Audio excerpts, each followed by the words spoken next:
Selamat siang dan salam sejahtera untuk kita semua. Dengan saya Stefani Imelda, Rabu 15 November 2023. Dan hari ini saya ingin menyapa kepada seluruh pemirsa pada podcast Sahabat Bina Marga Provinsi Jawa Timur. Dan di sini saya tidak sendiri. Di episode yang pertama saya ditemani dengan narasumber-narasumber yang luar biasa. Kalau begitu akan saya sapa terlebih dahulu kepada Pak Agung Mulyono selaku Ketua Komisi D DPRD Provinsi Jawa Timur. Selamat siang Mbak Stefani. Selamat siang Bapak ya. Sehat hari ini Pak? Alhamdulillah. Tanya pada dapil saya ya. Silakan Bapak. Selamat siang. Dapil saya Situbondo Bondowoso Banyuwangi. Dan selamat siang warga Jawa Timur. Hari kita podcast di Dinas Bina Marga Jawa Timur. Mitra Komisi D. Kita bersama teman-teman Komisi D, Pak Wakil Ketua, teman-teman yang anggota Komisi D. Semangat semua untuk bicara. Di siang hari ini ada narasumber Pak Catur. Nanti kita diskusi dan yang kedua nanti lanjut eksekusi. Ya, tidak hanya diskusi aja. Ya, makasih. Siap, terima kasih Pak Agung. Diskusi dan eksekusi itu adalah goals kita ya dalam diskusi hari ini. Baik, saya bergeser. Saya ingin menyapa Pak Muhammad Azhari. Selamat siang Bapak. Selamat siang Bu Stefani. Assalamualaikum warahmatullahi wabarakatuh. Waalaikumsalam. Bapak Azhari ini merupakan Wakil Ketua Komisi D DPRD Provinsi Jawa Timur. Baik, kalau begitu kita beralih. Saya ingin menyapa Pak Guswanto. Assalamualaikum warahmatullahi wabarakatuh. Waalaikumsalam warahmatullahi wabarakatuh. Bagaimana hari ini Bapak kabarnya? Alhamdulillah baik. Alhamdulillah Sehat. baik. Siap. Sudah siap untuk berdiskusi bersama ya Pak ya? Insya Allah Insya Allah untuk siap. Jawa Timur Yang lebih baik. lewat Dinas PU Bina Marga kita akan memberikan sesuatu yang bermanfaat Siap. untuk masyarakat Jawa Timur. Tentunya adanya kolaborasi ya dengan DPRD dan juga dari Dinas PU. Semoga bisa membuat Jawa Timur menjadi lebih baik. Oke, kita bergeser ke Pak Guntur Wahono.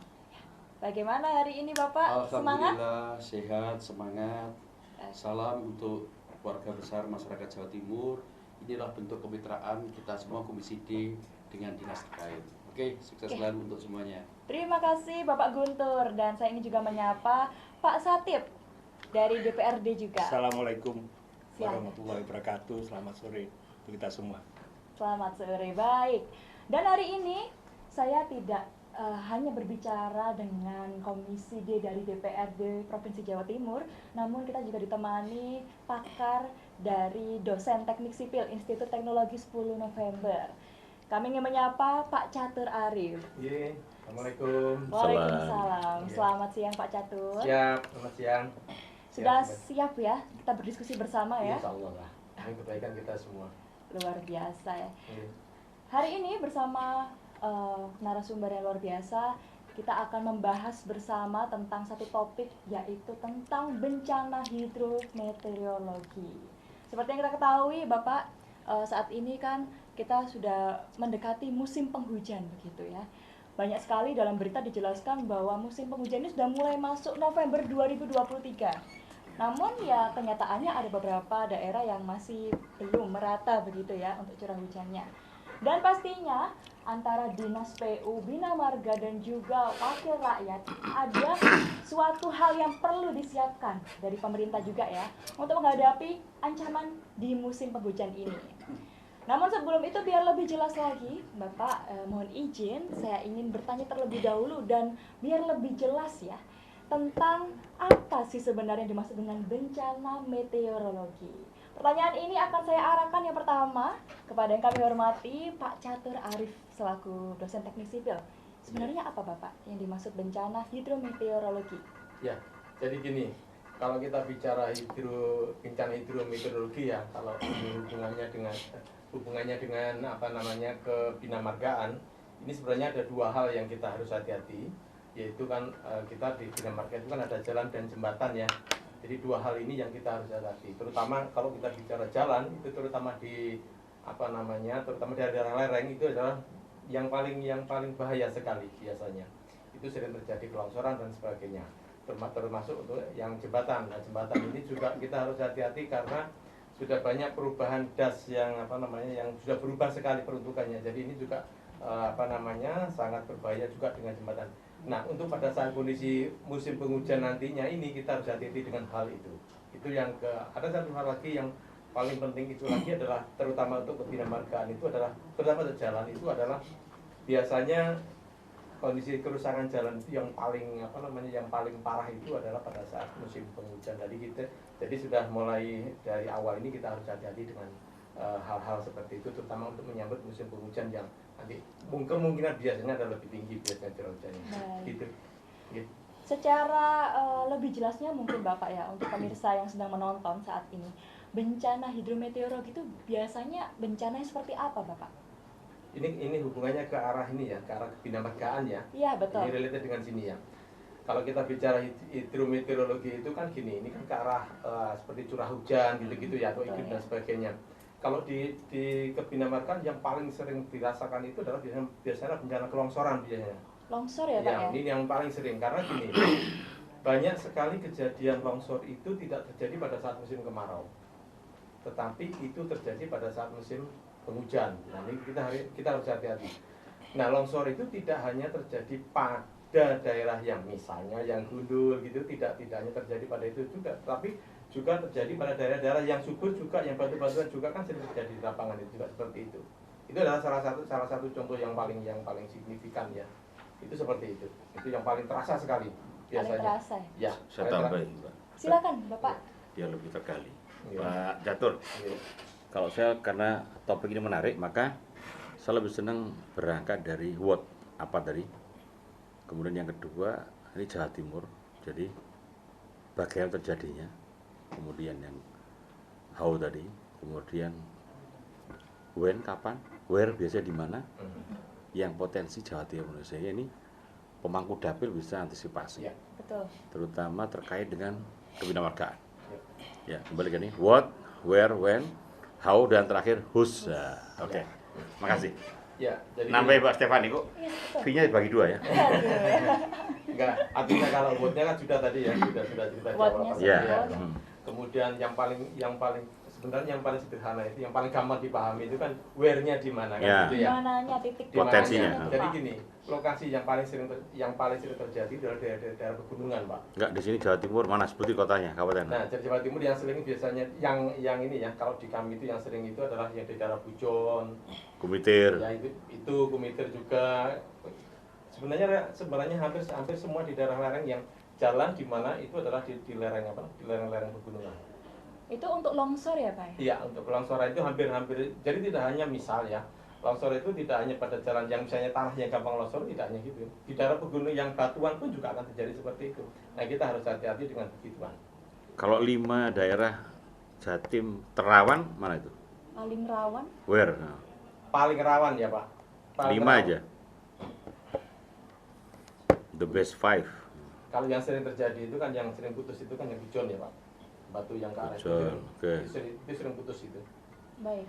Itu sering putus, kemudian Kumitir itu ya relatifly, kemudian yang sisi selatan itu adalah yang Pacitan itu. Pacitan. Pacitan, Trenggalek juga ada. Lumajang masuk. Lumajang yang segmen Lumajang ke arah Malang itu bisa masuk juga. Oke. Masuk juga. Ya. Lalu itu tadi kan fokusnya pada bencana longsor begitu ya pemirsa. Kalau untuk bencana lain yang paling menjadi urutan kedua berpotensi untuk mengancam wilayah di Jawa Timur, Bapak. Gini, kalau ini kan hubungannya dengan meteorologi ya, Iya. ke arah curah hujan ya. Kalau itu yang paling sering itu, yang paling dirasakan itu utamanya. Karena itu yang utama. Baik. Kalau kedua rasanya jembatan juga satu paket nanti. Sebenarnya dengan jalannya satu paket sebenarnya. Jalannya nggak masalah, jembatannya kandas berubah juga, nanti morfologi sungainya berubah, nanti berubah juga nanti. Seperti itu. Berarti saat ini masih longsor ya menjadi Yang paling utama paling utama ya. Kalau yang Pak, ya? kedua, oke lah. Kalau kita bicara yang kedua itu ada satu hal lagi, itu adalah masalah kerusakan jalan. Nah, kerusakan jalan itu tidak hanya di daerah. Tadi kan masalah kelongsoran ya. Iya. Jalan-jalan yang datar itu musim penghujan itu adalah sangat-sangat berpotensi. Karena gini, air itu kan faktor utama yang kalau di penelitian pengamatan kami itu adalah air itu adalah yang sangat utama sekali untuk penyebab kerusakan. Betul. Ya, jadi air yang mana? Ya terutama air yang hujan kemudian masuk yang terjebak di dalam perkerasan jalan itu yang sangat berbahaya. Terjebak dilewati truk besar itu yang sangat sangat berbahaya. Nah itu yang keduanya. Nah jadi kalau misalnya kalau kita harus prevensi seperti itu ya kita harus sudah mulai sekarang siap-siap, terutama untuk daerah-daerah yang anggap saja drainasenya kurang bagus sudah mulai ditata, sekarang sudah disiapkan begitu. Baik Bapak. Kalau tadi saya menangkap berarti tidak hanya dari dataran tinggi atau lereng-lereng Betul, pegunungan kalau itu saja kan ya. kalau itu kan masalah kelongsoran ya, tapi kalau kerusakan jalannya akan lain cerita di masalah drainasenya nanti. Yang ingin saya tanyakan berikutnya adalah bagaimana kalau hal tersebut kan berbicara soal jalan ya. Adanya muatan lebih mungkin untuk transportasi dan itu akan menjadi satu hal yang mengancam umur dari jalan yang akan membuat kelongsoran. Nanti Bukan kelongsoran, kerusakan. Kerusakan begitu ya. Kerusakan yang berbeda. nantinya bisa mengarah ke bencana juga begitu nggih. Berbeda, kerusakan yang di longsoran sama yang di jalan tadi berdua-duanya Oh, berbeda. baik. Kalau yang pertama kelongsoran itu kan karena alam, ada stabilitas. Masalah kelongsoran itu kan lain cerita. Tapi kalau di perkotaan kalau kerusakan jalan tadi yang misalnya di jalan provinsinya kan, atau baik. perkotaan gitu. lebih pada kerusakan jalan saya. Iya. Oke baik kalau begitu terima kasih atas penjelasannya yang pertama dari Pak Catur Arif dan kita akan membahas tentang bagaimana tahap-tahap dan juga langkah-langkah yang harus dilakukan oleh masyarakat dan ada regulasi pemerintah untuk menghadapi hal tersebut yang akan kami hadirkan setelah segmen yang lewat berikut ini.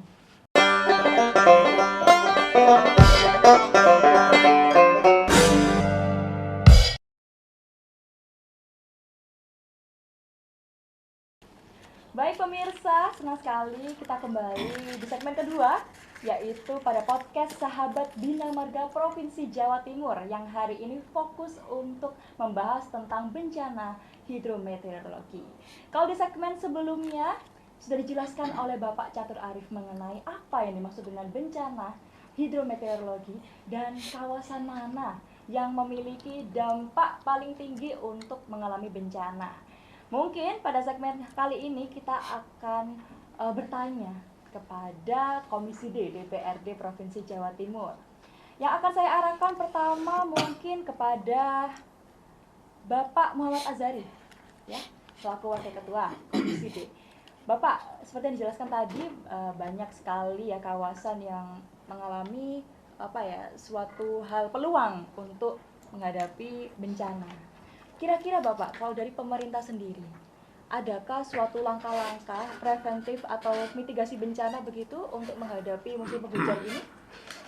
Ya, terima kasih Bu Stefani. Tadi disampaikan dengan Pak Catur ya. Jadi kalau kita bicara longsor ini memang ada air yang mengendap. Tapi kalau bicara kerusakan di situ ada drainase yang tidak normal sehingga merusak kepada jalan. Maka kami di sini selaku Komisi D bahwa ini harus diantisipasi tidak hanya dari provinsi saja, tapi bahwa jalan itu ada yang miliknya kabupaten dan kota, ada miliknya provinsi dan bahkan ada miliknya yang pusat. Tentu sinergitas ini terus kita galakkan kepada mereka karena untuk memperjelas bahwa kerjasama di Komisi D itu yang membawahi tidak hanya di Bina Marga, Pak, tapi juga kalau kita bicara drainase itu adalah cipta karya. Kalau kita bicara longsor, dampak air yang sebenarnya air bisa jadi manfaat tapi justru menjadi bencana, maka di situ dampaknya kepada mitra kita di lingkungan hidup. Dan di situ koordinasi kami yang selalu kita gerakkan agar nantinya bagaimana yang selama ini air menjadi bencana bisa menjadi manfaat bagi masyarakat. Jadi berkah bagi masyarakat. Dan saya sering bicara dalam hal itu kepada pemerintah provinsi juga sering menyampaikan bahwa di jalan provinsi itu Pak harus jelas tonasenya berapa. Dan situ sekarang tidak ada apa-apa itu di luar itu. Sehingga berapa ton, apa 10 ton, apa 20 ton, itu tidak ada ketentuan sekarang yang ada. Bahkan jembatan timbang saja Pak, dengan undang-undang yang baru nomor 23/14 itu sudah ditarik ke pusat. Kita sudah berkali-kali Pak, bahwa bahkan teman timbang itu menjadi suatu hal yang positif agar nanti ada regulasi yang bisa mengatur sehingga tonase yang masuk ke jalan provinsi atau pusat itu ada ketentuan-ketentuan yang ada.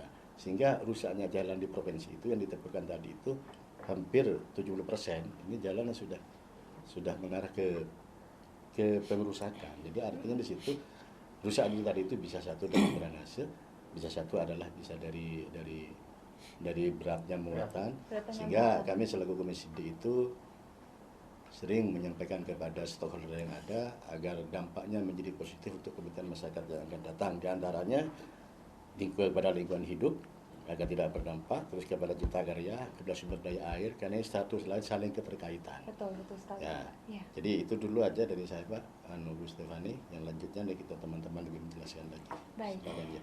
Terima kasih Pak Azari. Dijelaskan tadi ada beberapa faktor ya untuk sebagai suatu alasan dalam bencana ini. Contohnya salah satunya adalah air ya, air dan juga kerusakan jalan karena muatan yang over. Nah, ini memang saya lihat secara realistis, saya yakin juga pemirsa juga mengerti ya, bahwa seperti kita lihat aja sekarang di jalan tol Bapak ya. Di jalan tol kan sangat sering kita melihat banyak pick up atau apa yang memiliki muatan yang over gitu ya. Ini juga saya cukup bingung pada jam keefektifan ini jam ini Pak, jam operasi. Nah, kalau kita tahu kan konon katanya kalau pick up dan lain sebagainya itu beroperasi malam hari. Tapi ternyata secara real life kita lihat di pagi hari pun juga sudah mulai memadat. Nah, ini kan pasti berpengaruh pada kekuatan jalan juga karena terlalu padat di jam tersebut. Saya ingin mengarahkan pertanyaan kepada Pak Ketua dulu, Pak Agung Mulyono. Bagaimana Bapak? Apakah memang betul ada regulasi tentang jam dan juga muatan sebenarnya yang terjadi? Itu yang biasa kita lihat pada saat lebaran. Ya. Jadi kalau pickup sih pastinya nggak seberapa berpengaruh karena muatannya kecil. Yang besar kan truk gede Ya, truk. yang biasanya di hari-hari besar, terutama Ya. di Nataru. Nanti ini jangan lagi Nataru. Ya. Biasanya ada banyak aturan-aturan yang mesti ditertibkan karena berkaitan dengan pengguna jalan dan keselamatan. Jadi menurut saya kalau di luar momen besar itu ya aturan yang ada diterapkan sesuai kebijakan yang sudah ada. Ya, kalau yang selama kita tahu, terutama kita support itu kaitannya keselamatan dan keamanan pengguna dan juga jalan sendiri. Yaitu Nataru atau momen-momen besar lah, Lebaran, Idul Fitri ya itu kembali ujung-ujungnya adalah menghindari kepadatan dan keselamatan tadi. Oke. Tapi sebenarnya memang ada regulasi yang tetap ya Pak, perihal Nah, Pak Catur itu ahlinya. Ya monggo, silakan Pak itu Catur. ahlinya. Setelah itu saya tanyakan ke beliau. Jadi gini, Silakan Bapak. ini kalau tadi kan yang ditanyakan masalah jam operasi ya. Jam operasi dan juga Kalau muatan. jam operasi sebenarnya kalau fungsi jalannya itu adalah arteri nasional, itu kan arteri nasional itu kan fungsinya itu kan untuk perekonomian. Kalau kita bicara perekonomian sebenarnya nggak ada batasan waktu sebenarnya. Oh memang tidak. Ya, karena itu utama. Kemudian tapi kalau misalnya contoh begini, yang saya maksud tengah kota ya, Surabaya itu kan. Betul. Kota itu kan sudah lokal. Nah, di sistem jaringan jalan itu ada jalan yang sifatnya itu yang benar-benar di luar. Ada yang jalan itu sifatnya yang dia nasional tapi melewati tengah kota. Dulunya adalah sudah di pinggir karena perkembangan sehingga menjadi di tengah. Nah, itu biasanya menjadi through traffic. Nah, kadang-kadang pusat-pusat kota itu adalah dulunya di pinggir sekarang menjadi di kota. Nah, truk itu kalau masuk itu akan berdampak pada kemacetan di dalam kota, sehingga ada regulasi di kota itu supaya membatasi masalah kemacetan dan sebagainya.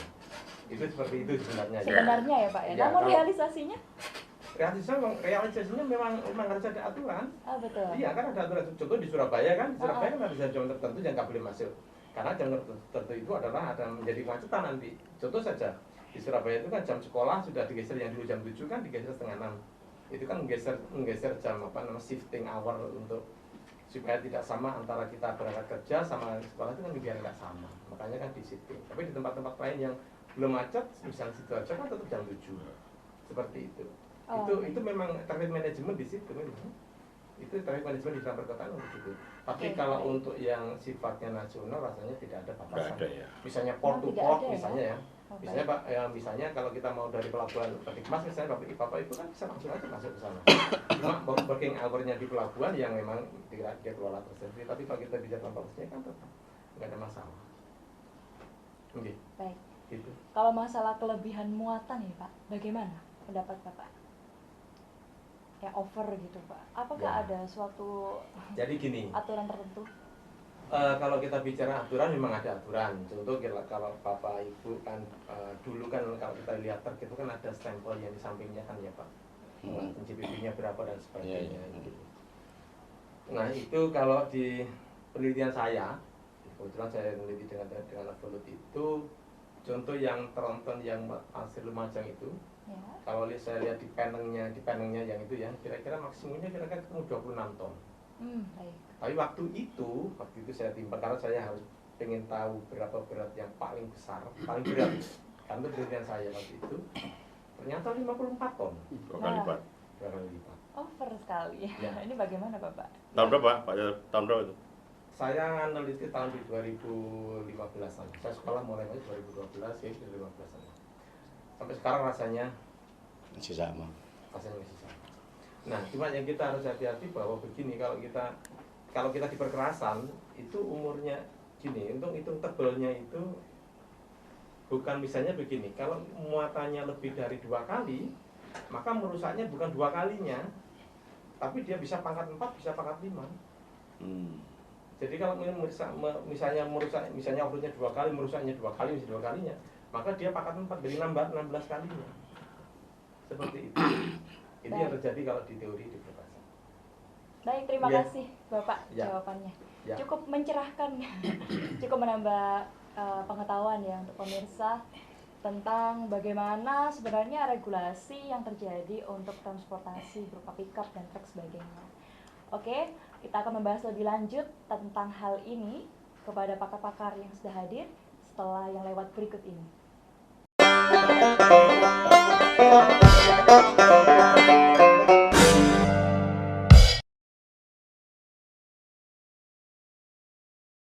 Baik pemirsa, kembali lagi di podcast bersama Dinas PU Bina Marga.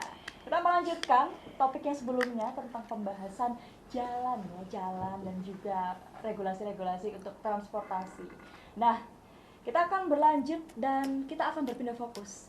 Kita akan pindahkan fokusnya pada umur jalan gitu. Banyak orang mengatakan bahwa umur jalan yang layak itu sekitar 10 tahun begitu Bapak. Tapi saya tidak tahu ini lebih benarnya akan disampaikan oleh Pak Catur Arif terlebih dahulu.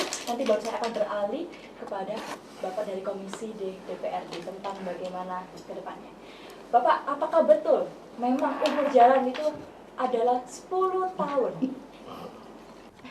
Ya. 10 tahun. Jadi begini, umur rencana itu kan Umur rencana, maksud umur saya. rencana jalan itu kalau kita merencanakan sebenarnya kita mau merencanakan berapa tahun. Jalan itu bisa 5 tahun, 10 tahun kan gitu. Lalu lintas nanti kan sebenarnya kan gini. Kalau kita mau ngitung tebel perkerasan itu kan berapa sih beban yang di atasnya yang akan lewat kan gitu. Betul. Kemudian bagaimana sih daya dukung tanah di bawahnya kan begitu kan itu yang kedua. Yang ketiga itu materialnya seperti apa sih kan begitu ya. Bapak Ibu sudah paham sekali kan materialnya. Kemudian yang keempat itu adalah lingkungan. Lingkungan. Lingkungan Betul. itu hubungan dengan hidrometeorologi ini. Ya, air. Masalah air, Masalah air. masalah curah hujan sebenarnya. Oke, sekarang yang gini, kalau umur rencana itu semua, jadi misalnya kita bisa merencanakan kalau dulu itu bisa 5 tahun, bisa 10 tahun, tergantung dari apa yang mau kita rencanakan. Semakin lama, semakin panjang umurnya, tebelnya dia semakin tebal biasanya. Hanya itu saja sebenarnya. Tetapi kalau di aturan, di manual desain perkerasan jalan yang di 2017 ini yang terbaru itu, umur rencana jalan untuk flexible pavement, perkerasan lentur atau aspal gitu ya pada umumnya itu adalah di aturannya disebutkan 20 tahun. Aturan apa? Permen apa? Bukan di manual desain perkerasan jalan, Pak. Oh. Itu sudah 40 tahun. 20 tahun 20 tahun. untuk yang aspal, jenis 20 perkerasan yang tahun? fleksibel ya. Oh baik. Kalau yang untuk rigid pavement atau aku biasanya yang beton itu dia direncanakan untuk 40 tahun. 20 tahun, 40 40 tahun tahun. ya. Kayak di Lamongan tuh. Ya, jadi itu kalau kita bicara di aturannya desainnya untuk 40 tahun, Pak. Jadi semua perhitungan dilarikan ke 20 tahun, untuk fleksibel semua dilakukan 40 tahun. Sejak 2017 Bukan, aturan. jadi gini, jalan umur rencana itu Enggak, peraturan apa namanya tadi? manual desain perkerasan jalan 17. 2017.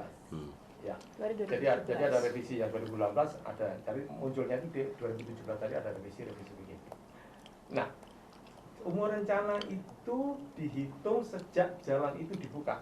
open traffic sejak dibuka. Jadi contoh begini, biasanya kan kita merencanakan di tahun 2017 ya, kemudian jalan itu kita rencanakan di DET itu kemudian nanti dibuka tahun berapa? Misal sekarang anggap saja paling gampang 2010, 2020 gitu ya, kemudian dibuka tahun 2025. Maka umur rencana tidak dihitung di 2020, 2025 karena open traffic-nya. Oh, open traffic-nya berlakunya Iya. begitu. Jadi ketika baik. jalan itu dibuka untuk umum itulah sudah mulai jalan. 20 tahun. Iya. 20 tahun. Jadi kalau misalnya 20 tahun dari 2025 berarti kan 2045 kira-kira begitu. Saya tambahin dikit. Iya, silakan. Artinya pengalaman empiris di Dapil lah. Itu dalam provinsi, kabupaten, dan pusat. Perasaan enggak pernah ada yang sampai 10 tahun. 5 tahun aja rusak ya. Iya. Karena Itu dia. cuaca, hujan, banjir. Dan saya nggak tahu ada aturan 17 itu sampai ngomong 20 tahun tuh. Adakah di situ dibuat standar-standar atau kualifikasi jalannya begitu? Karena kalau kita lihat dalam provinsi, kabupaten maupun yang di nasional pun, nasional 5 tahun paling gampang saat kita mudik merasakan itu. Iya. Nah itu gimana Pak Jatur? Jadi gini, kita coba berangkat dari sebelum ke existing ya. Ya. Kita berangkat di aturan dulu ya. Kalau di aturan itu, karena ada perkerasan itu yang paling bawah namanya sabis, umumnya ya begitu ya. Kemudian yang di bawah itu adalah tanah dasarnya sabit. Di aturan yang terbaru itu adalah muka air banjir tertinggi, muka air banjir tertinggi yang di tadi ya, yang keempat itu adalah 1,5 di bawahnya ini. Cita-citanya Meter? 1,5 meter, 1,5 meter. Oh. Cita-citanya, jadi kalau kami merencanakan, biasanya kalau teman-teman di kampus itu kalau merencanakan itu mintanya 2 meter. Itu untuk muka air banjir periodik, mau 10 tahun, 20 tahun, 50 tahun, tergantung dari nanti perencanaannya mau seperti apa. Anggap saja mau 50 tahun, maka muka air banjir ini sudah terhitung nanti pada umur 50 tahun nih teman-teman. Sebenarnya teman-teman itu nih yang paham dunia. 50 tahun itu nanti kira-kira ini tingginya, yang tertinggi tadi itu di bawah perkerasan yang paling bawah tadi itu 1,5 atau 2 meter Pak. Harapannya jika ini terendam, air ini tidak nyetrum ke konstruksinya. Harapannya masih stabil harapannya. Teorinya begitu ya? Cita-citanya begitu. Cita-cita. Prakteknya? Ya, sebentar itu kan cita-cita. Di jalan kita, anggap saja kita bicara Surabaya. Surabaya, gitu ya. Jawa Timur ya? Surabaya paling gampang Surabaya lah. Surabaya itu kalau Bapak misalnya mau jalan mana sekarang? Kertajaya Indah. Kertajaya Indah. Kertajaya Indah itu loh, muka air banjir itu di mana? Bapak kalau pas banjir kan masih Ngecembung. ngecembung gitu ya. Nanti pada saat tertentu, harusnya teman-teman itu nih bicara tentang apa namanya banjir dan sebagainya. Tapi saya bicara dari sisi jalannya ya. Kalau misalnya ini, jadi faktor air itu gini.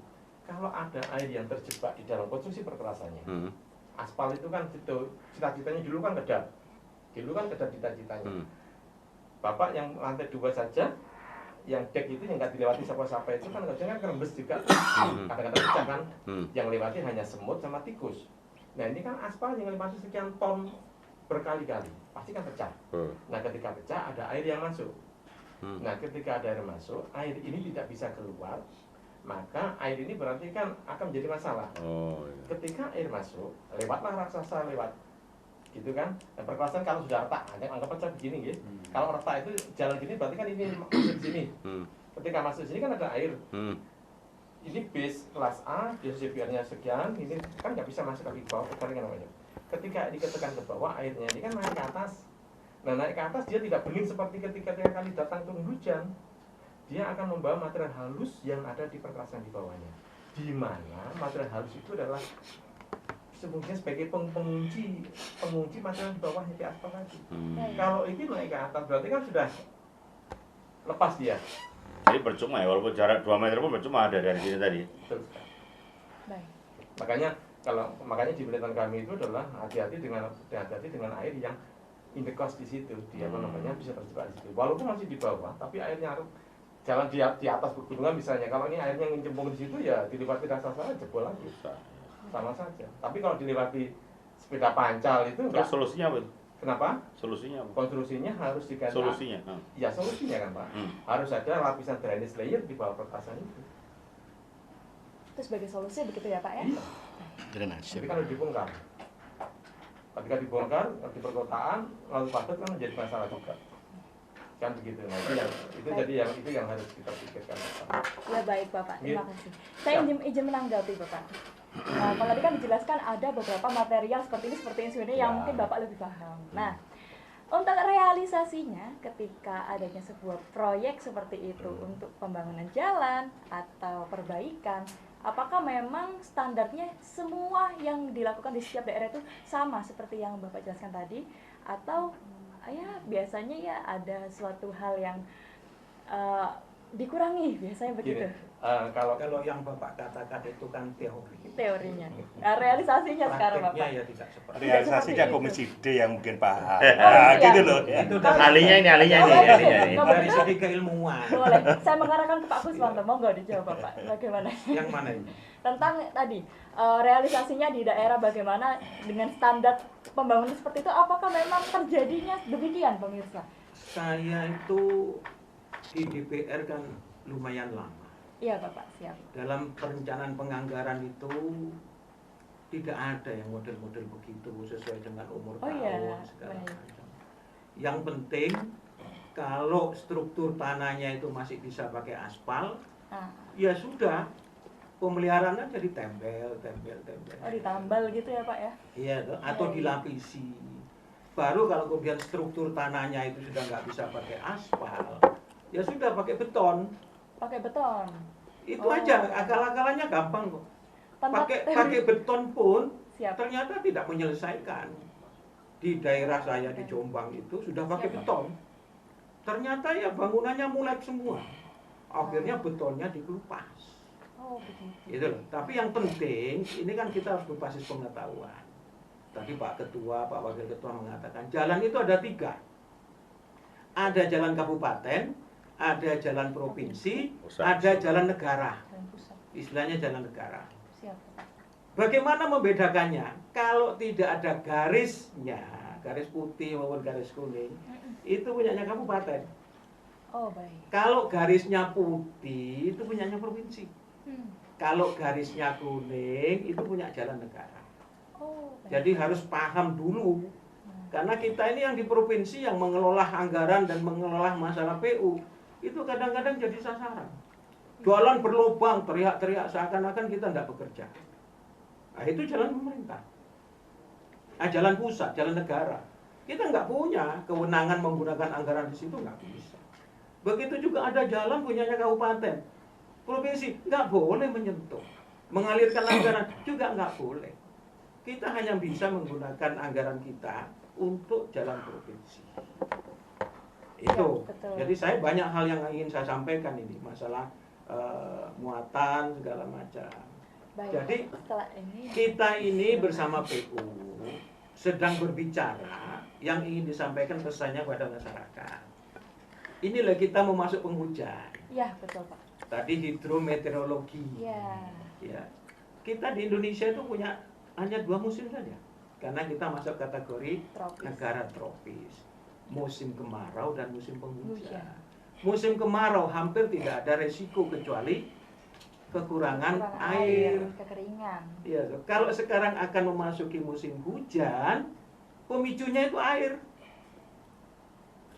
Ada yang longsor karena tebing-tebingnya, struktur tanahnya sudah mulai rapuh. Ada lagi karena banjir sehingga menimpa jembatan rusak, menimpa jalan segala macam. Kalau genangannya berhari-hari, aspal pasti rusak. Itu yang diakibatkan, belum lagi hal-hal yang lain, tapi nggak ada kaitannya dengan Binamarga, misalnya hujan puting beliung dan segala macam. Itu yang pemicunya yang harus kita antisipasi dalam rangka kaitannya dengan hidrometeorologi yang dalam bulan ini kita sudah mulai masuk masa hujan. Air itu sudah tidak normal. Sebenarnya hidup di Indonesia ini paling enak. Iya, Mau Pak. musim hujan nggak ada resiko, musim panas nggak ada resiko. Tapi karena ulah manusia, pohon-pohon yang di gunung Ya. tadi itu sudah dipotong semua airnya, sehingga curah air yang turun ke tempat kita itu sudah tidak menggunakan ukuran normal. Alam itu normal loh, Iya Pak. sesuai dengan Baik. besarnya sungai, Iya. berapa banyaknya air mengalir sesuai normalnya. Tapi karena di situ dipicu oleh pohon-pohon yang sudah habis. Limpahan air yang kita terima di bawah ini berlebihan, mengakibatkan apa? Banjir, Iya.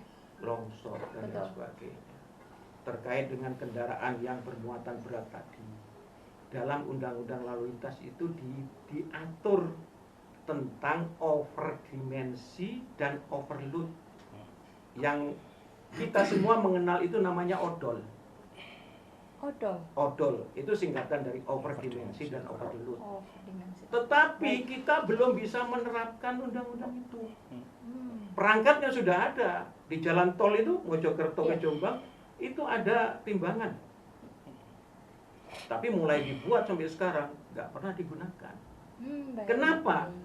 Kalau peraturan ini digunakan akan terjadi akibat untuk yang lain. Apa yang Kementerian Perdagangan minta toleransi waktu untuk diperpanjang terus. Karena dampaknya kalau itu diterapkan, truk itu dipotong, Mbak. Iya. Karena yang punya truk itu nyambung 1,5 meter. Jadi kan ada truk yang panjang itu sambungan, bukan normal. Sasisnya gitu kan. Sasisnya disambung supaya muatannya banyak. Kalau muatannya banyak, ongkosnya menjadi murah. Kalau itu dipotong nggak apa-apa, angkutan naik. Kalau angkutan naik, harga barang naik. Kalau harga barang naik, terjadi inflasi. Itu loh, ini yang menjadi rangkaian. Jadi sekarang kita itu mengalami permasalahan berat untuk overdimensi dan overloading. Kapasitas jalan nggak kuat dengan truk yang 40-50 ton itu tadi nggak kuat. Tapi ya mau apa gitu loh. Kepentingan yang satu untuk mendukung kepentingan yang lain. Yang menjadi babak belur ya Bina Marga. Pemeliharaan jalannya berat. Itu yang menjadi pemicunya. Jadi ayo kita konsentrasi ke hidrometeorologi. Apa yang harus kita lakukan? Bagaimana masyarakat supaya selamat? Masyarakat bukan hanya itu aja yang harus diwaspadai. Kalau terjadi jalan putus apa? Itu nanti akan saya tanyakan. Ya, silakan. Kita break dulu. Setelah yang lewat berikut ini.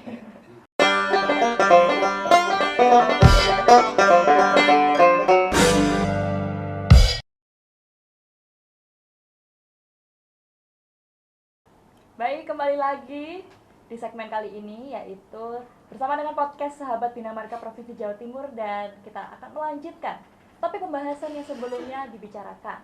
Dan yang terakhir tadi telah ditanggapi oleh Pak Kuswanto terkait bagaimana fokus di bidang bencana hidrometeorologi. Tadi sempat dijelaskan bahwa salah satu faktornya adalah air. Nah, air ini menjadi masalah ya pemirsa. Kita mengerti bahwa atas ulah manusia yang awalnya alam ini normal ya, mengatur sesuai dengan jalannya secara natural, tapi karena ulah manusia hal ini membuat sebagai salah satu aspek bencana. Nah, yang ingin saya tanyakan, saya akan arahkan ke Pak Satip ya. Pak Satip, saya ingin bertanya, kalau tadi menanggapi tentang apa yang dikatakan Pak Kuswanto mengenai air. Iya. Tadi dijelaskan ada masalah air karena banyaknya pohon, akhirnya curah hujan atau curah airnya yang turun ke kita over. Bagaimana tanggapan Bapak dan bagaimana solusi yang diberikan pemerintah terkait hal ini, Bapak? Baik, tadi kalau Pak Kuswanto menyampaikan bahwa kita di Indonesia itu ada 2 musim. Justru saya menambahkan 1 musim lagi. Oh iya, musim apa itu? Musim hujan, musim kemarau, musim banjir. Oh, musim Nah, setelah ini banjir ini pasti. Musim baru pemirsa ya? Ya, musim Baik. banjir. Begitu Bapak. Karena selama ini kita selama di Komisi D, kita yang paling sering itu ketika ada menghadiri undangan koordinasi penanganan banjir. Oh, banjir Gitu ya, loh. Pak ya? Jadi penanganan banjirnya. Padahal kami itu Komisi D sangat berharap ada undangan itu koordinasi dalam rangka antisipasi banjir gitu loh. Tapi yang terjadi adalah Penanganannya malah. penanganannya sudah terjadi ya. Kita kepingin justru antisipasinya di sini kedepankan. Baik. Kalau kita di sini kembali ke tema kaitannya dengan hidrometeorologi, memang betul apa yang disampaikan oleh pendahulu tadi bahwa kita konsentrasinya kaitannya dengan curah hujan yang tinggi, kemudian kita kaitkan dengan Bina Marga, memang di sini ada apa ya, semacam lingkaran setan. Ya. Karena sekarang yang pertama, ketika kita bicara kemampuan jalan itu sudah didesain oleh konsultan perencana dan juga oleh dinas Bina Marganya. Jalan ini mau dilewati angkutan yang seberapa besar sih tonasenya? Ini sudah ada perencanaan sendiri. Siap, Pak. Seperti jalan kabupaten. Jalan kabupaten itu maksimal sekian ton. Jalan provinsi juga sama, sekian ton. Baru jalan nasional, seperti itu. Nah, sekarang jalan kabupaten ini sama dengan provinsi, ada garis putih. Ya, betul. Kita Komisi D bolak-balik ngusulkan ya, kalau bisa tolonglah yang apa yang provinsi ini juga berbeda dengan yang kabupaten, biar masyarakat itu tahu, oh ternyata. Ya, betul sekali. Nah gitu loh. Nah selama ini kan masyarakat taunya yang penting jalan milik pemerintah, nggak tahu kabupaten. Kadang-kadang yang tahu malah yang nasional karena warna catnya adalah kuning. Nah sekarang ini kaitannya dengan kemampuan tonase. Ini sudah dibikin sedemikian rupa oleh dinas sesuai dengan kemampuan jalan. Tapi ternyata di sini banyak apa yang sampaikan tadi, banyak kendaraan odol. Iya, betul Pak. Ini keterkaitannya juga cukup panjang dengan sisi perekonomian. Nah, jembatan timbang sudah tidak jalan. Akhirnya apa parameter kita dalam rangka untuk menekan agar angkutan ini sesuai dengan tonase? Tidak ada alat, perangkat tidak ada kita, kesulitan. Nah, oke, sekarang jalan kemampuannya harus 20 tahun misalkan, atau 10 tahun pun sekalipun. Nah, coba kita lihat, jalan yang paling kelihatan di depan mata kita, antara Wonorejo ke Leces, seperti apa? Yang dari sisi jurusan Wonorejo ke Surabaya. Belum sampai 1 tahun. Jalan nasional loh itu. Iya Pak. Jalan nasional. Jalan nasional. Tapi sudah bergelombang. Nah, sekarang bandingkan lagi dapil saya, Jember Lumajang. Jalan mulai Jalan Kasihan, Puger, sampai masuk ke Lumajang, itu seperti apa? Baru dibangun 2 tahun yang lalu. Yang terjadi? Yang terjadi sudah gelombang. Oh, baik. Nah, ini apakah hanya semata-mata karena bukan? Banyak penyebab juga. Salah satunya memang tonase yang lebih karena ada sebuah perusahaan besar di sana. Kita beberapa kali kunjungan ke sana sampai saya minta sama teman-teman Komisi D minta tolong antara Bina Marga dan Dishub bersama-sama dalam rangka membicarakan ini. Kalau ini dibiarkan masyarakat yang dirugikan. Anggarannya berapa puluh miliar kemarin di curah sana. Tapi ternyata, nah, satu sisi odol yang lewat, sisi lain drainasenya, ini kaitannya dengan air tadi. Kalau drainase tidak diperhatikan, ya satu sisi kena odol, sisi lain kena air. Nah, apalagi musim hujan sebentar lagi. Dan cuaca kita saat ini kita tidak bisa memprediksikan seperti apa, curah hujan tinggi. Akibatnya apa? Juga kembali lagi akibat manusia juga, kan gitu. Iya, betul. Kita tidak bisa memprediksikan kita akan turun hujan pada bulan sekian. Tidak bisa. Kita akan nanti hujannya tingkat kelebihannya sekian. Tidak bisa juga. Karena kondisi alam yang sudah seperti ini. Ini kembali lagi, ya kan, ulah manusia lagi. Nah, dari sinilah maka kami dari Komisi D ketika kita rapat kerja bersama dinas-dinas teknis mitra khususnya Bina Marga, kita selalu minta dan menyarankan tolong kita ini mau menghadapi curah hujan yang tinggi atau musim hujan di tempat-tempat tertentu yang kita indikasikan nantinya itu ada musibah longsor atau banjir karena drainase tidak ada. Persiapkan alat-alat ada di wilayah tersebut. Alat-alat yang Alat-alat berat, termasuk eskavator, termasuk loader atau apalah.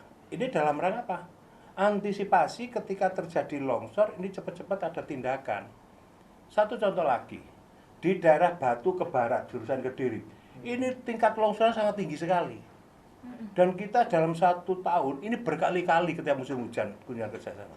Satu sisi, kena longsoran dari atas, kalau katanya UPT gunturan, karena ada Pak Guntur ya, gunturan. Siap. Sisi lain, itu sebelah kirinya itu ada Sungai Berantas. Nah, kalau sudah musim hujan, banjirnya luar biasa, akhirnya apa? Jalan terkikis. Nah, dari sini maka Bina Marga juga harus antisipasi di tempat-tempat tertentu, harus disiapkan bronjong dalam rangka untuk ini.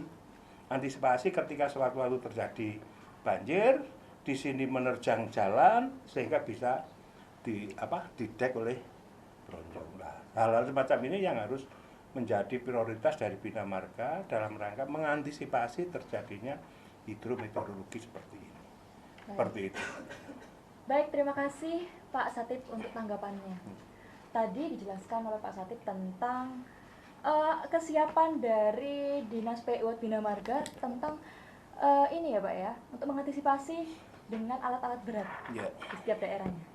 Namun, berdasarkan informasi dan data yang saya dapatkan, dijelaskan bahwa di setiap daerahnya itu Pak, sudah disiapkan alat berat sebagai mitigasi oleh Dinas PU Bina Marga.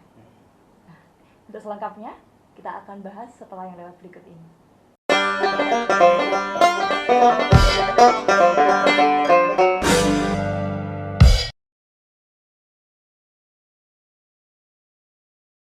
Pemirsa, kembali lagi bersama Stefani Imelda untuk melanjutkan pembahasan diskusi tentang podcast kali ini. Kita melanjutkan dari tanggapan dari Pak Satip ya, mengenai harusnya ada persiapan alat berat sebagai upaya mengantisipasi dan mitigasi dalam setiap daerah untuk menanggulangi kerusakan jalan atau lain sebagainya. Saat ini saya langsung beralih, karena terima kasih ditanggapi Pak Satip ya, saya beralih ke Pak Guntur. Baik Pak Guntur, seperti saya jelaskan tadi bahwa saya mendapatkan informasi nih Pak, kebetulan dari Dinas Bina Marga, bahwa di setiap daerahnya ada UPT ya, UPT pengelolaan jalan jembatan begitu, yang sudah menyiapkan alat berat dan sudah ready 1x24 jam. Kalau kita sinkronkan dengan apa yang disampaikan oleh Pak Satip, sebenarnya memang yang terjadi adalah ketidaktersediaan barang tersebut atau tidak adanya realisasi dengan hal tersebut. Silakan Bapak. Oke, terima kasih Mbak Stefani. Betul yang disampaikan Pak Satip. Ya, Pak Satip kenapa bisa menyampaikan? Karena Pak Satip tahu pada saat kita melakukan investigasi di lapangan pada saat terjadi longsor, mereka menjelaskan, ini Pak, alat-alat kami ini selalu standby di sini sehingga kalau terjadi longsor sewaktu-waktu, masyarakat tidak sampai terjebak di dalam kemacetan itu. Maka dalam waktu cepat, bahkan malam hari sekalipun itu langsung diatasi. Nah, ini betul kesigapan daripada dinas terkait. Tetapi jangan lupa, setiap longsor terjadi itu mesti ada penyebabnya. Tidak lain tidak bukan itu adalah ulah daripada manusia sendiri. Terjadi penebangan hutan sehingga akibatnya air yang mestinya teresap ke dalam tanah akhirnya menjadikan longsor, dan longsor inilah yang dari tahun-tahun selalu terjadi. Kalau tadi ada pernyataan bahwa apa antisipasi yang harus dilakukan, sekarang banyak terjadi pendangkalan sungai yang sangat luar biasa, dan itu berkali-kali kadang-kadang diusulkan, ya nanti kita anggarkan. Sekarang sudah mau musim hujan lagi, pendangkalan belum juga terjadi normalisasi. Ini persoalan. Nah, seperti yang terjadi, mohon maaf, di daerah Blitar Tulungagung, itu kalau ada hujan 3 hari, masyarakat itu sudah tergenang air. Tidak hanya setengah meter, bahkan 1,5, bahkan sampai 2 meter. Ini terjadi dari tahun ke tahun. Kami Komisi D sudah melakukan investigasi, melakukan komunikasi dengan para pihak, semua OPD yang terkait juga mengerahkan alat-alat, tetapi sampai detik ini pun masih belum tuntas. Dan ini yakin, kalau nanti terjadi musim hujan, banjir pasti terjadi lagi di sana. Ini yang satu hal yang menjadi catatan kami semua Komisi D, reaksi daripada OPD kadang-kadang, mohon maaf nih, kadang-kadang itu dilakukan pada saat terjadi musibah. Yang antisipasi ini kurang. Nah, ini mumpung masih ada sempat, kalau memang ada anggaran yang bisa untuk melaksanakan itu, untuk merealisasikan normalisasi, penataan, atau membuat saluran agar air ini tidak tergenang, disalurkan pada saluran yang benar, diarahkan ke sungai-sungai besar, ini insya Allah masalah banjir akan bisa terkurangi. Dan penyebab sekali lagi penebangan hutan dan kemudian ini harus ada keterlibatan dari pihak perhutani untuk melakukan penanaman tanaman keras untuk tegaan. Kerjasama yang dilakukan perhutani dengan LMDH ini pun juga belum bisa menyelesaikan persoalan. Karena apa? Perhutani juga menginginkan ada tegak-tegaan kembali, tetapi LMDH itu ingin menanam tebu, sehingga tegaan-tegaan ini mati lagi, kadang dibunuh, sehingga ini tidak bisa tumbuh.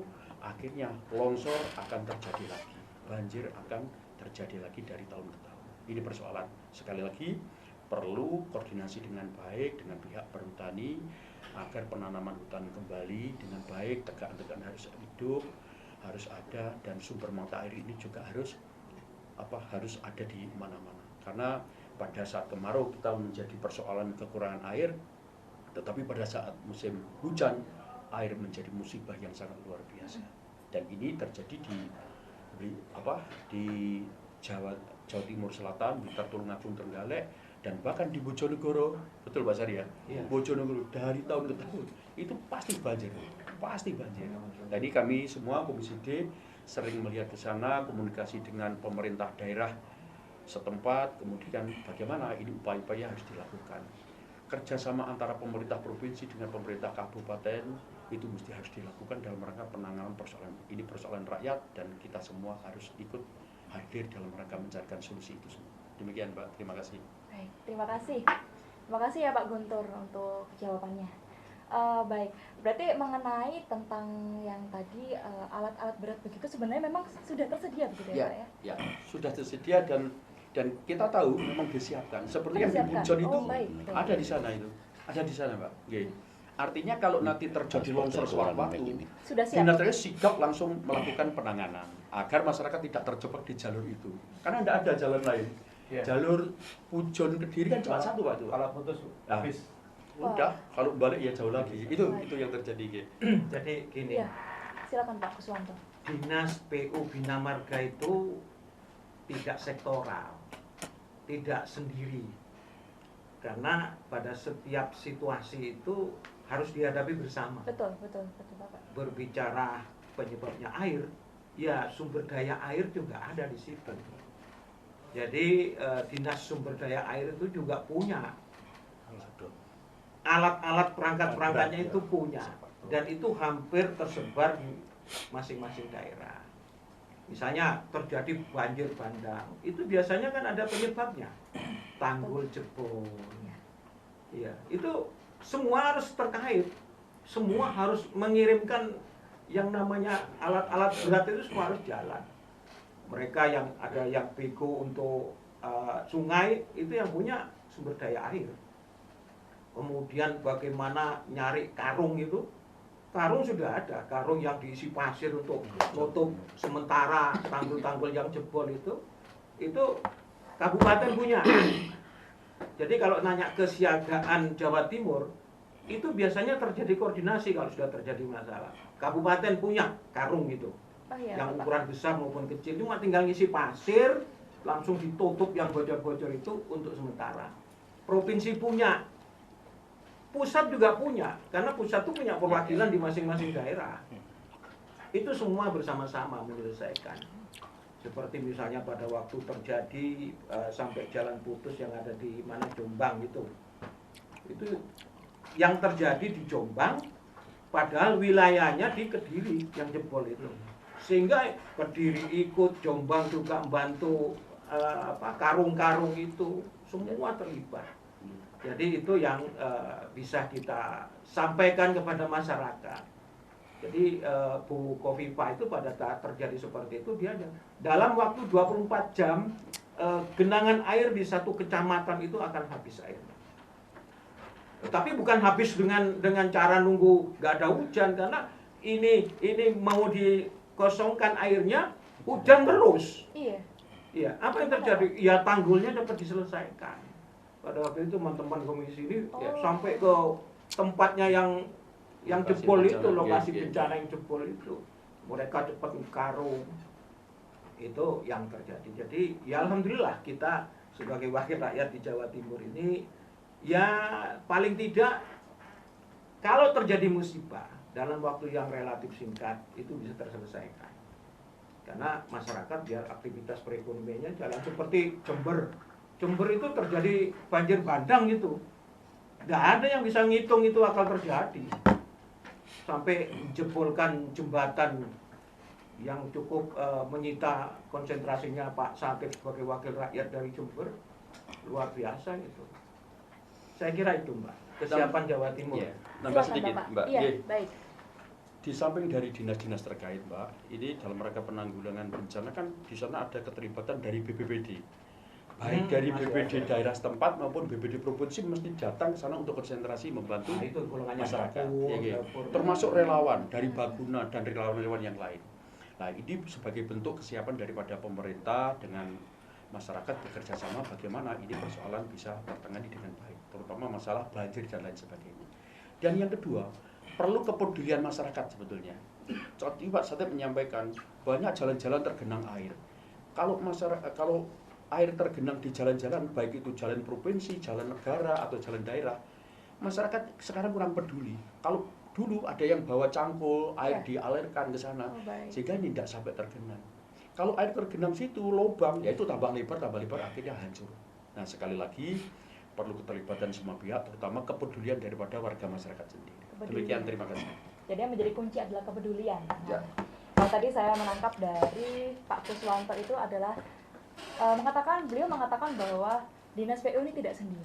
Dinas PU ini bekerja sama dengan lain. Dan kita patut apresiasi ternyata setelah dijelaskan Bapak. Kalau makanan aman, terjadi bencana, BPD itu. dapur umum Ya. itu sudah siap. sudah aman semua ya? Sudah aman. Ya memang untuk jumlah terbatas. Kalau itu menjadi bencana nasional ya kita harus minta keterlibatan bukan hanya Provinsi Jawa Timur, ya pusat, ya kabupaten, provinsi lain juga pasti akan. Intinya masyarakat akan terselesaikan segala macam apa yang terjadi. Intinya masyarakat akan terselesaikan, itu adalah janji ya, janji dan juga komitmen. Bukan janji, yang Tapi- sudah terjadi. Oke, janji yang sudah terrealisasi, Yang begitu sudah ya. terrealisasi. Luar biasa. Baik pemirsa, kita akan lanjutkan di segmen berikutnya tentang pembahasan selanjutnya. Tetaplah bersama kami.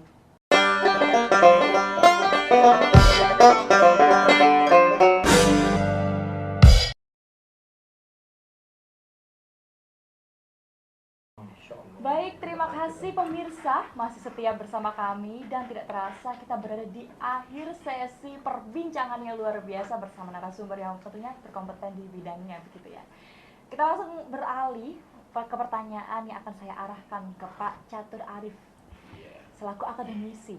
Kalau tadi sudah banyak berbicara tentang bagaimana untuk mengantisipasi melalui struktur jalan atau lain sebagainya. Tapi yang menjadi fokus utama adalah sekarang masyarakat. Kepedulian masyarakat ini sangat penting pemirsa. Nah, kepedulian masyarakat ini pasti kan dibangun oleh sebuah edukasi yang dilakukan oleh pemerintah. Kira-kira saya ingin bertanya pada Pak Catur, edukasi apa Bapak yang paling penting yang dapat diberikan kepada masyarakat untuk mitigasi bencana hidrometeorologi ini? Silakan Bapak. Ya, terima kasih. Jadi kalau saya lebih concern ke arah karena nanti arahnya ke pengaduan ya soalnya.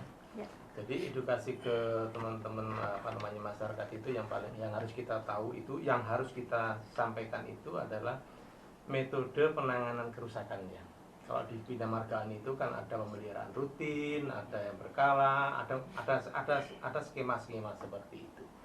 Jadi ada teman-teman itu biasanya kalau yang sifatnya rutin, jalan berlubang, segera ditambal, terus kemudian nanti rusak lagi. Ini kan sifatnya karena memang rutin ya. Jadi tidak untuk jangka panjang memang. Jadi itu yang kadang-kadang di teman-teman tidak paham itu.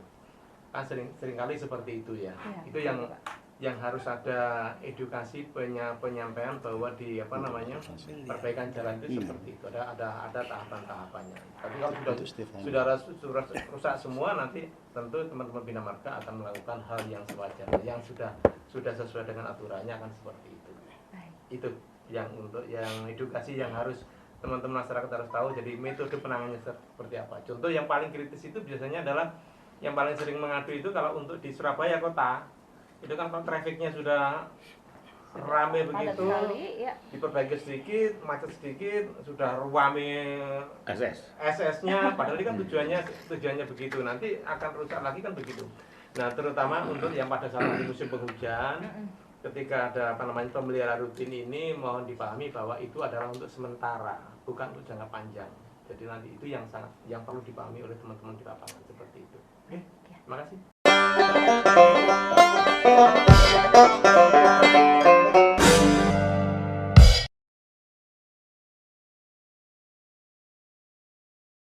Baik, terima kasih Pak Catur atas jawabannya tentang apa yang harus menjadi suatu hal yang fokus untuk penanganan, terutama dapat dilakukan oleh masyarakat.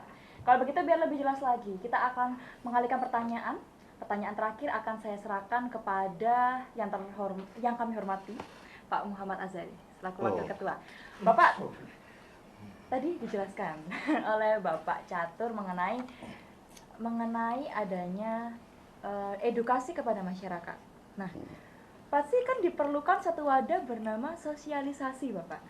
Kira-kira dari pemerintah, bagaimana Pak keoptimalan dari sosialisasi ke masyarakat? Apakah memang semua masyarakat itu dapat menangkap dengan baik edukasi yang dijelaskan oleh Bapak Catur?